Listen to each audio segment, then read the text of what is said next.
Years ago, I met a very, very successful man. He taught me something I never forgot for the rest of my life. He said, Tony, whatever you do in your life, whenever you find you're going to go someplace where there's some great ideas and great resources, he said, always make sure you take a pen and paper.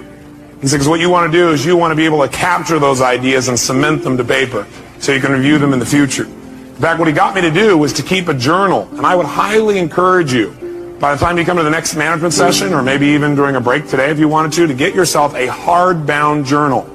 Hardbound journal meaning not a loose leaf. And you can get those in all kinds of stationery stores, some religious bookstores. And the bottom line is, if you keep a journal, you don't even write it every day, but when you get thoughts or ideas, you capture it there. You can't believe what'll happen. You'll start to accumulate a wealth of knowledge and ability and skills and resources that not only will help you, but you can help other people as well. I've been keeping journals myself now for about a dozen years. And I go back and review my life, and it has two real values, I think. One is, it gives you a chance to really see how much you've grown. Because how many of you have kids? I'm curious. How many of you have somebody come up and say, boy, your kid's really growing? You go, really? Because you're so close to them, you don't notice it as much. How many found that to be true? Guess what? It's even worse with yourself. Sometimes we don't give ourselves credit for the amount that we're growing, but I'll tell you one thing, if you keep a journal, it won't be hard to see how much you're growing. Because you'll see the kind of goals you had back then, the kind of things you thought back in those days, and you'll begin to see the evolution of your growth. Also, I personally believe that if life's worth living, it's worth recording. And it's an incredible gift to give to your children, because someday they get to know exactly how you were at different times in your life, and they get to learn your lessons without having to go through it. How many of you, be honest, have felt feelings at times and you were upset, but you didn't share it because you didn't know how, or you didn't share it because, well, you thought, well, maybe it's really about me, or you didn't share it because you didn't want to offend somebody even though you were mad or upset? How many of you had that experience in the past? And when you don't share something, what happens when you just keep it inside and build it up? Yeah, it festers. Does it get better or worse? It gets a lot worse, and eventually what happens, then you blow up about something that could have been handled so much easier along the way. But then there's the other approach, which is you're looking for things on a regular basis to be able to give people feedback about. And some people develop that habit, or you communicate in a way where basically you're communicating your feelings, like you're upset, but do you always have all the information? No. And so you're making a decision about how to feel based on false information. How many of you have ever gotten upset and later on felt a little dumb because you found out you were upset about something really shouldn't have been upset about? So one philosophy says, keep it inside. The other philosophy says, well, get it out. Well, what if you get it out and then you find out that you were wrong? By the way, do we like being wrong? No. So then what would we probably do? Justify, defend? Well, yeah, I didn't know that, but if you've done that before. Right? And that does not make a relationship work. Plus, that person gets upset. It's kind of like, anybody ever come up to you and say, why are you upset? And you go, I'm not upset. You go, no, yeah, you are. No, I'm not. Yes, you are. Well, I'm getting upset. Okay, that also happens unless we're really clear. So what we're really going to do is we're going to start our whole basis of studying of communication to remember one thing, and write this in your notes if you would, and that is the quality of your life is directly related to the quality of your communication. Period. Now, pretty basic idea, nothing earth-shattering, but I'm here to tell you that's your entire life comes down to this. The quality of your entire life comes down to the quality of how you communicate. With whom? The quality of your life starts with the quality of how you communicate to yourself. That's where it all starts. How you feel is not based on the environment. Is it based, like how you feel, is that determined based on like whether or not you have lots of money? Yes or no? All of our suffering as human beings, and I deal with people all the time. I mentioned to you off camera, two people I coached yesterday. One's a presidential candidate, and the other one is a rap superstar, right? Both in the same day. And without naming any names, people that have everything by your point of view, most people's point of view, they have the fame and they have the love and millions of people love them and they have great economics, financial freedom, and they have homes and they have the fashion, they have everything. They're the I can't tell you how many of them are miserable. Right. The majority are miserable. I'm not bullshitting. I'm the one who gets the phone call from the vast majority. When I say miserable, they're so used to it, some of them don't even realize they're miserable, right. But most do. They get in a place where it's like, how do I keep this up? How do I keep outdoing myself? How do I built these 32 companies, how to keep all 32 going and make them all grow every single year. And that's not how life is, right? And then they worry about what will people think, what will they do? So the decision to say, I am not going to suffer, that if suffering arises, pain's one thing, suffering's another. Suffering is when you're like, I'll give you an example. A friend of mine is a very famous Indian industrialist and billionaire guy. And he just recently took a sport in India that's been around 2,000 years that almost every village child plays, and he turned it into a professional sport. No one had ever made a professional sport 2 years ago. He invested, I don't know, I'm making the number up, $20 million in it. In 2 years, the sport is so successful in India that 500 million people watched the finals. That's amazing. 2 months ago. 500 million people, right? So 500 million, that's how it is in India. And people are saying this is going to be as big as, for them, cricket is the ultimate thing, right? Big as cricket. So his team valuation, I'm making the number up, I think it's gone to like $500 million in 2 years from, $25 million. And his team is number 2 in the whole world, right? Wow. He's got these great players. So I'm with him, and he gets a phone call. And he's just got done telling me about this great success and where it is and how proud he is and how everyone goes to the games and people are so thrilled and it's just become this movement in India and he created, he's so proud of it. And he gets this phone call, and the phone call is from his management team telling him that one of his competitors has just offered 4 times as much money as he was offering to his top 3 athletes who are the core of his whole team. And of course they all took them, right? And he was so angry. He was like, I can't even believe this. These guys were working in shops, and I brought them here, and I made them a star on national television, and they have no loyalty to me. And he's suffering. And the way you suffer is you focus on yourself. Right. Suffering comes when we obsess about ourselves, what we're getting or not getting, what we should have done, what others should have done for us. It's the me game. Right. You, my dear friend, and I say this with no blowing smoke, your primary core is a giver, which is why you're prospering. You're not the me. You're like, how do I give more, do more, share more, create more? How do we do a better job for our clients? How do we do a better job for our internal customers who work with us, our partners? Your entire life is that. That's why you're prospering. And you're not feeling suffering. But when you do suffer, and I promise you do, you correct me if I'm wrong, it'll because you're worrying about something in the future. How's this going to happen? Will this come together? Suffering can be worry, it can be anger, it can be frustration. It's anything that takes you out of a beautiful state. And here's what people don't get.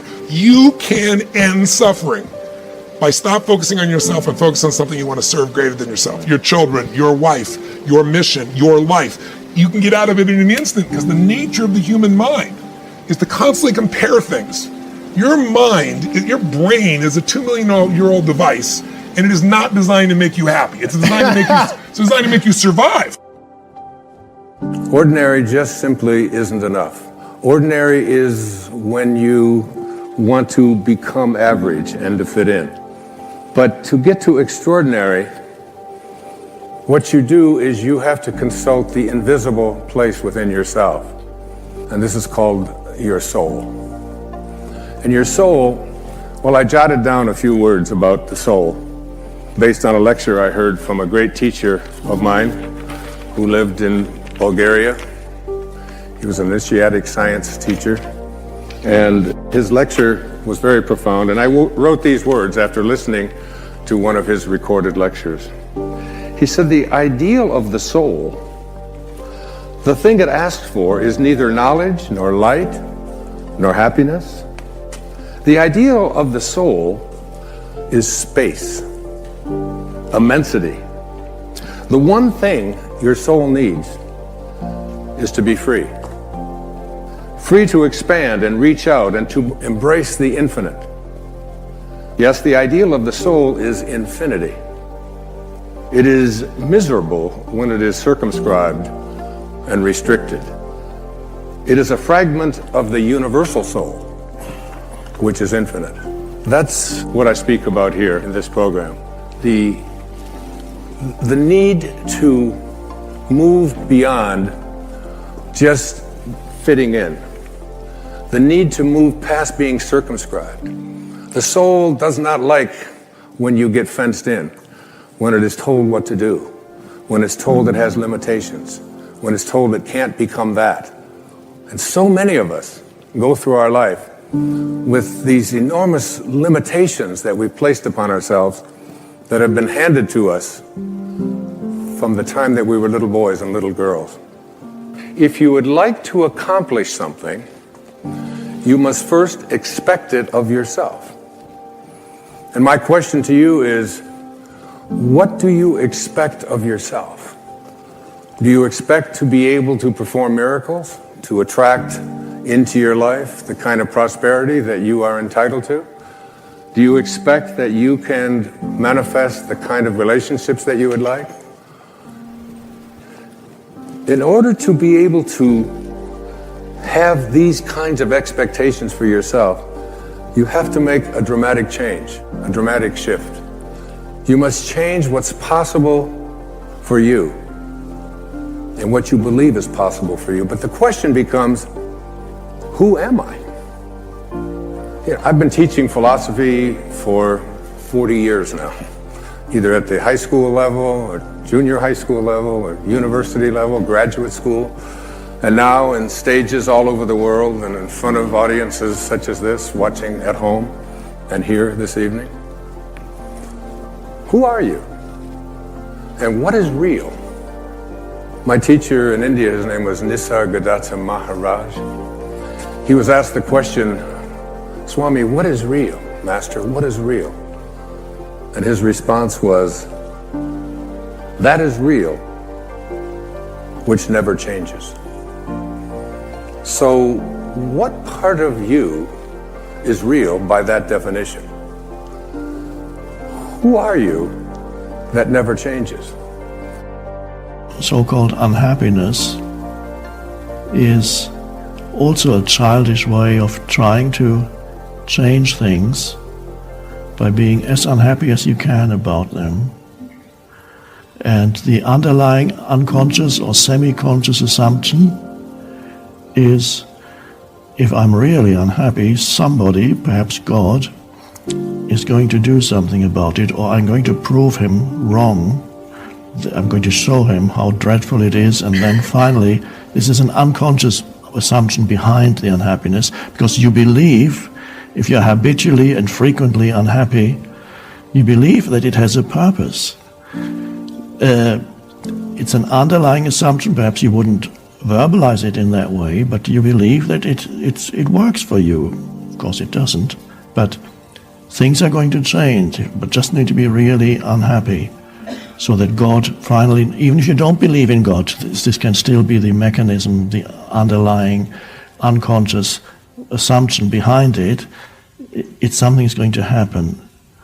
And of course the opposite is true, because the more unhappy you are with something, the more you are stuck in the situation.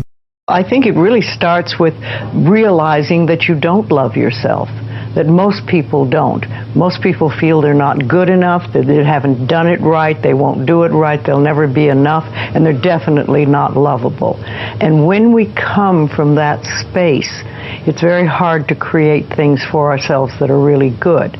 So in the early days when I worked with people, I used to fix this problem and fix that problem, and you'd have this, a health thing, and we'd work on that and we'd work on this. And one day I discovered, much to my amazement, that if I would help people learn to love themselves, to really accept themselves as they are, we didn't have to work around problems, because it was almost like a miracle. Everything seemed to fall away. It's a hard one for people, because we grow up believing that we're not good enough. And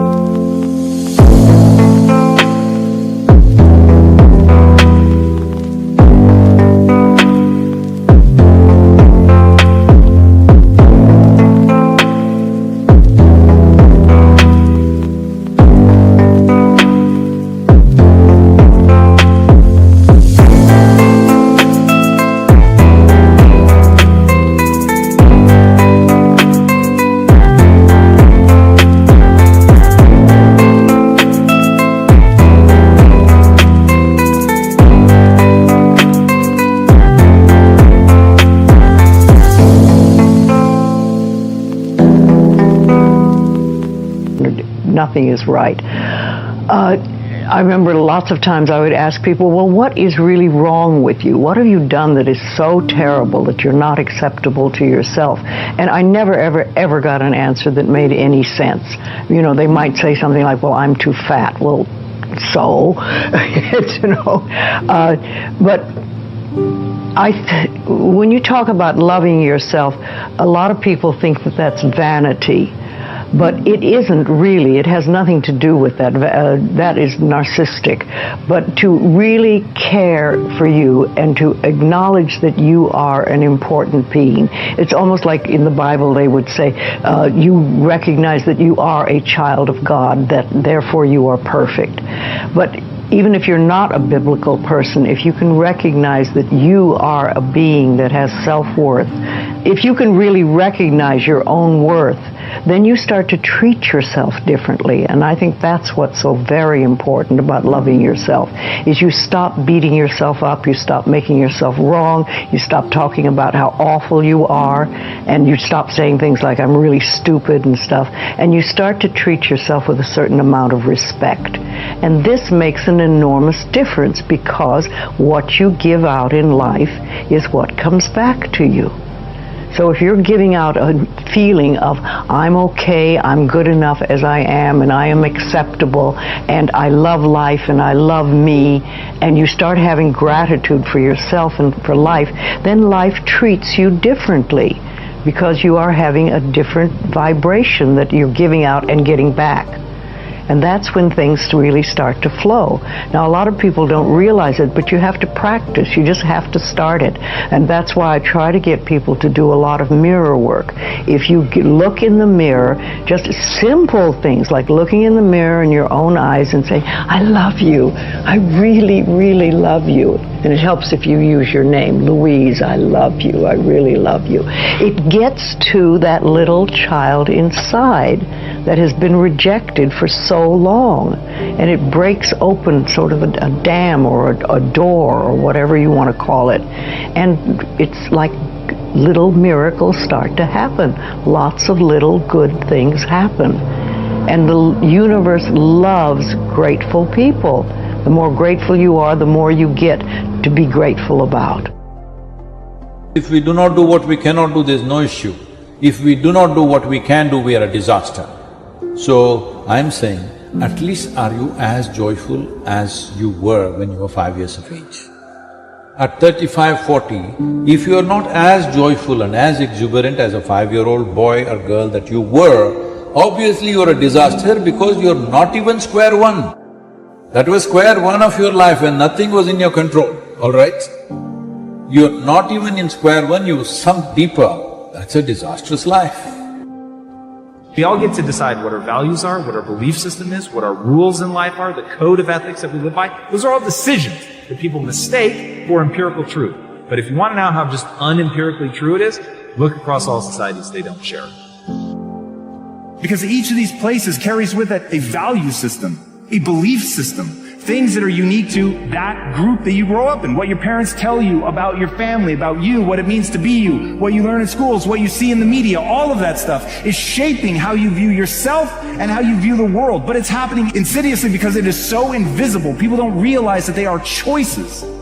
Now, once you reframe all of this as these are things that I'm choosing to believe.